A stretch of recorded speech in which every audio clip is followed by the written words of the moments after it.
Yo respeto la decisión de algunos grupos parlamentarios de no aceptar alguna de las prestaciones que nos da la Cámara, pero me parece que el tema de fondo es, por ejemplo, vamos a ver los viajes. Lo estructural. Pues. Cuando se dice los diputados viajan mucho, pues es distinto que en cualquier otro lugar, porque aquí somos una representación nacional. La gran mayoría de los diputados tienen sus distritos fuera del Distrito Federal, entonces viajan mucho, pues tienen que viajar mucho, es su obligación. Pero ¿por qué no pensar, por ejemplo, en que los viajes en avión, en tren o en metro se hagan vía reembolso, en vez de que te pague tal cantidad y a lo mejor encuentras algo más barato? Son cuestiones sencillas. Yo creo que las mujeres, perdón que lo diga, que sabemos más de la economía del hogar, podemos aportar ese tipo de detalles para que toda la Cámara lo haga, independientemente de que algunos grupos puedan decidir otra cosa. Yo recuerdo el caso aquí de un diputado, por cierto, de Acción Nacional, que devolvió $1,000,000 de gastos de viaje que no usó, y entonces sus compañeros le dijeron traidor. ¿Cómo nos pones en evidencia a todos? A ver, usted me había dicho primero, diputado Guízar. Yo creo que debemos de invertir el tema transparencia. Tenemos que, no solo transparencia, sino productividad. Porque podemos decir, somos transparentes y gastamos estos en esto, pero ¿qué se produce como poder legislativo? Las comisiones tienen que ser orientadas con criterios orientados al resultado. Ese es un primer principio en materia de evaluación.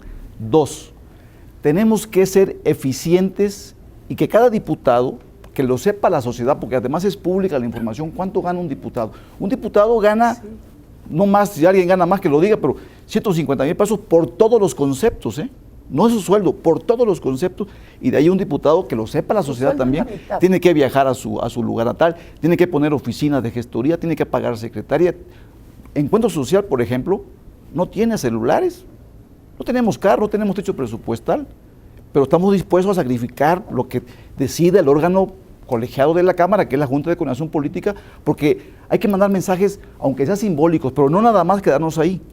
Encuentro Social sabe y pretende que sea una responsabilidad integral del poder público. Creo que ahí está la orientación y la productividad. Si no vamos a evaluar en base a la productividad, y si castigamos la productividad por quedar bien en un lenguaje de populismo, estamos mal. A ver, diputada, y usted después, por favor. Nosotros, por ejemplo, que decidimos como grupo parlamentario renunciar al seguro de gastos médicos mayores, también metimos, nuestra primera iniciativa se relaciona con una ley de austeridad en la que se dan una serie de directrices en torno a qué es lo conveniente en la reducción del gasto.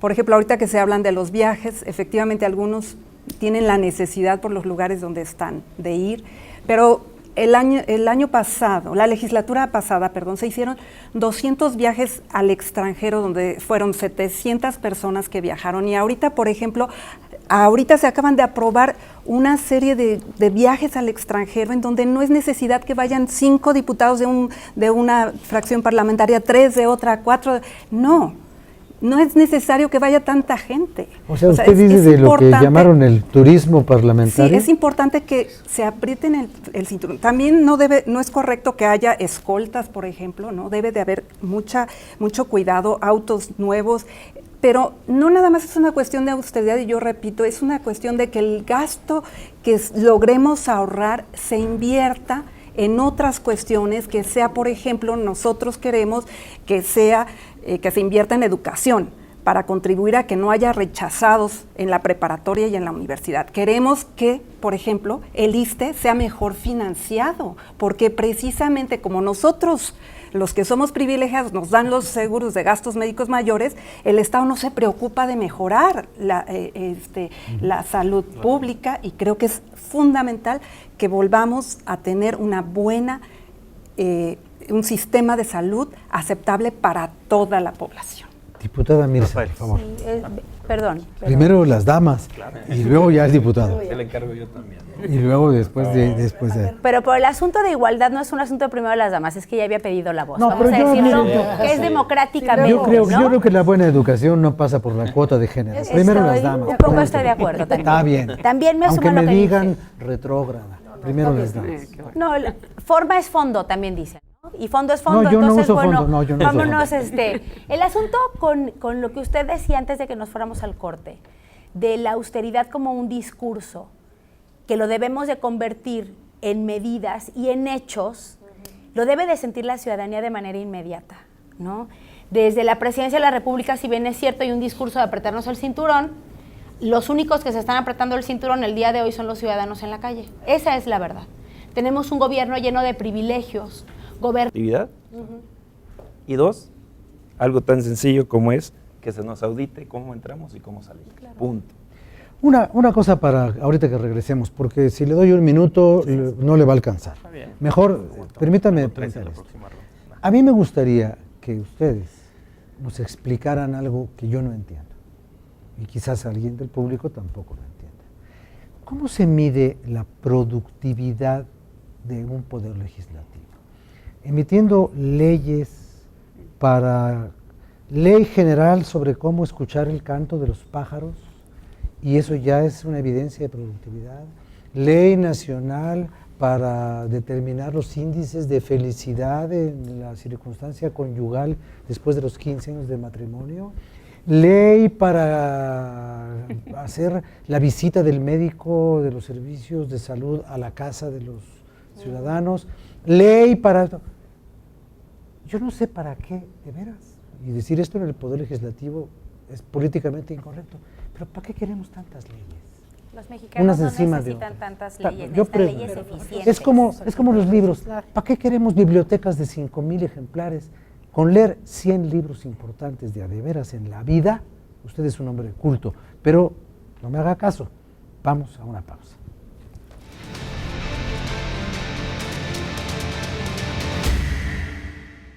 Con una nueva esperanza, con renovada responsabilidad, con nuevos bríos, con nuevas y mejores ideas.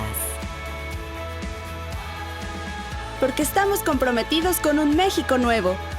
Trabajaremos con mayor transparencia para combatir la corrupción, darte más seguridad y mejorar tu salario. Cámara de Diputadas y Diputados, 63ª legislatura.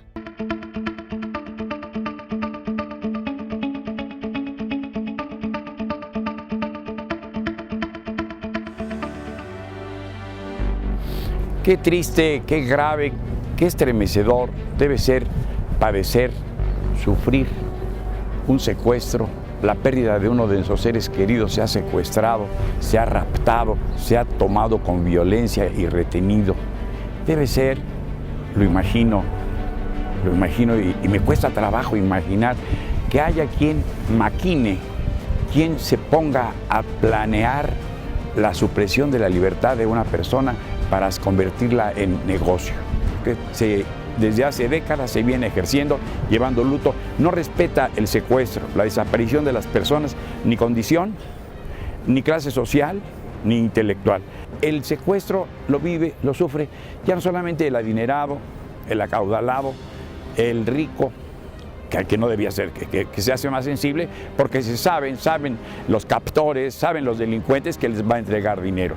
No, ahora cualquiera puede padecer la pérdida forzada, la desaparición. Bueno, ¿qué fue de él? Las personas no se deshacen en el aire, porque sí, no son sombras que se tornen en menos que sombra para desaparecer ante nuestros ojos. El secuestro, la desaparición, el tráfico. Siempre me acuerdo, Susana me platicaba, Susana, mi mujer, me llegó a platicar que siendo adolescente, saliendo de la secundaria 11, una viejecita que se fingía no poder caminar y que las niñas se acercaran, las llevaban, las secuestraban a estudiantes de secundaria de 13, 14 años para luego venderlas en el peor de los mercados, el tráfico de seres humanos, mandarlas a la explotación de sus cuerpos para ser muy vejadas, para sufrir, para tener una terrible muerte. Morir así, ser tratado así, equivale a una muerte. Se ha escrito mucho sobre el secuestro, se ha escrito sobre la desaparición forzada de las personas, que si hay pistoleros al mando, que sirven a caciques y a matones y a malvados, que ejecutan a una persona o la secuestran, le dan muerte, la desaparecen y jamás se vuelve a hablar de ellos, por ahí queda un indicio, se han ido esas personas.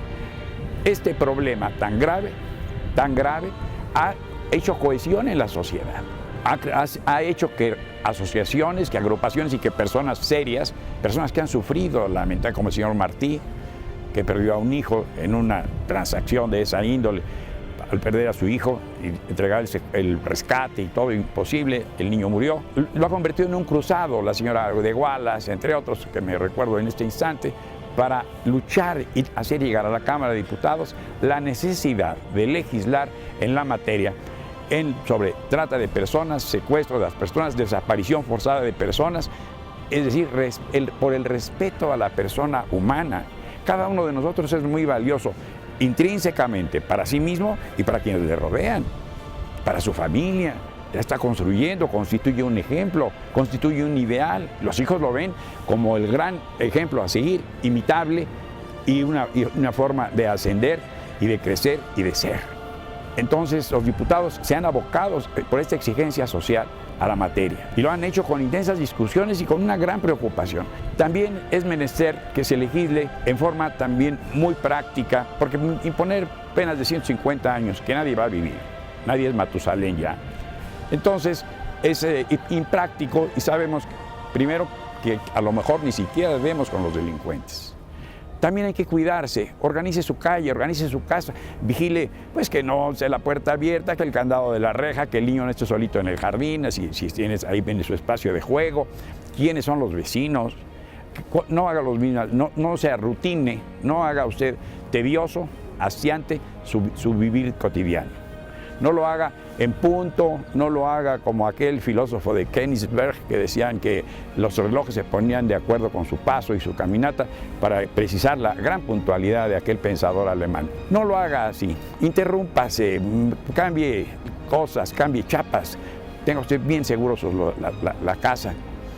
Y también las actividades, no la torne un hábito inamovible, más bien todo lo contrario. Si puede modificar la hora de la salida hacia la escuela, la hora de salida, el orden de los niños, la salida hacia el mercado, en fin, a la vida cotidiana. Pero aquí ya se legisla, aquí ya se trabaja intensamente sobre el tema y confiamos, hemos de fiar que en esta 63ª legislatura recién iniciada, pues se preocupen intensamente y den respuesta a este reclamo de la sociedad que está harta, cansada de sufrir, de padecer y de lo costoso que le resulta el llanto, la pérdida, el adiós involuntario de aquel que quiere. Hay que cuidarse y hay que exigir a los diputados que hagan un magnífico trabajo. Reyes Razo, servidor, le dice muchas gracias. Hasta la próxima.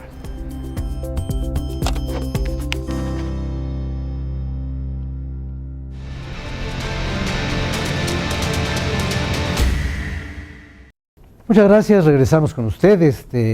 Había yo, antes de que don Miguel Reyes Razo nos regalara con su siempre espléndida crónica, comentábamos sobre las muchas leyes, de veras, muchas leyes, y lo que está en la congeladora, dicen que si se descongelaran tendríamos otras 600 leyes. Ya con el nuevo reglamento ya no. Bueno, pero como esas se congelaron desde antes, para eso están congeladas, para que algún día si quieren las descongelen. Eso ya pasó. Pero, por ejemplo, ahorita tenemos la nueva ley para la vida de la Ciudad de México, entre otras cosas, que si le van a hacer una constitución, que si no sé qué. Yo pregunto, productividad, ¿cómo se mide cuantitativamente? Es decir, yo conozco el caso de un diputado aquí que es posiblemente una de las personas menos calificadas social y políticamente en este país, que tiene el récord de iniciativas presentadas. Creo que él solito presentó 60 y tantas iniciativas. No voy a decir su nombre, ya no es diputado ni de la legislatura anterior, pero fue una vergüenza. Pero presentó muchas leyes. Y luego hay otros que miden su productividad por el número de veces que toman la tribuna. Entonces, ¿cómo se mide la eficacia real de un poder legislativo? ¿Por su capacidad de supervisión o por su capacidad de expedición? Yo ¿Cómo creo, se que mide? yo creo que, Rafael, es un tema complejo. Yo me regreso nada más un poquito antes, porque lo que sucede también con nosotros, ahora los que estamos haciendo política y estamos en la Cámara de Diputados, es que la realidad ya se impuso afuera. La realidad se impone y nos están exigiendo los ciudadanos que hagamos las cosas de manera distinta. Tenemos gobiernos, y no solo a nivel federal, a nivel de los estados y a nivel de los municipios, obesos e ineficientes. Y eso sucede obviamente en el Poder Legislativo.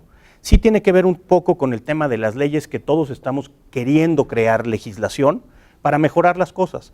Pero yo creo que también el tema de la disminución de los recursos utilizados para la política y para el trabajo de los parlamentarios y de los propios parlamentos, no es solamente un tema que pueda quedar en estos acuerdos de la Junta de Coordinación Política o de los órganos de gobierno de las cámaras. Entonces, ahí entra esta contradicción quizás de lo que se está planteando.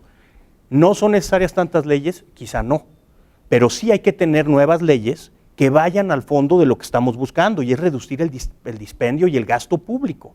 Entonces, hay propuestas que nosotros traemos, y lo menciono rápidamente, pero está, por ejemplo, el tema de la ley para las pensiones de los expresidentes de la República. Es escandaloso lo que ganan los expresidentes de la República en este país. 205 mil pesos mensuales solo en pensión, más todo lo demás que tiene que ver con guaruras, se les pagan los prediales, el agua, la telefonía celular, etcétera. Tenemos que ir a eso, que si no es lo que resuelve el problema a nivel nacional, sí tenemos que fijar algunos criterios en donde la sociedad ya también está cansada. El tema, por ejemplo, es otra de las remuneraciones de servidores públicos, que está pendiente de su discusión desde hace mucho tiempo, desde noviembre de 2011. Es una ley general que se tiene que tratar. Y así muchas otras, la Ley General de Propaganda Gubernamental. Tenemos que atacar el gasto de los gobiernos. Diputada Romero, Totalmente y de acuerdo con lo después... que dice el diputado. Me parece que aquí tenemos que hablar, así como de lo que está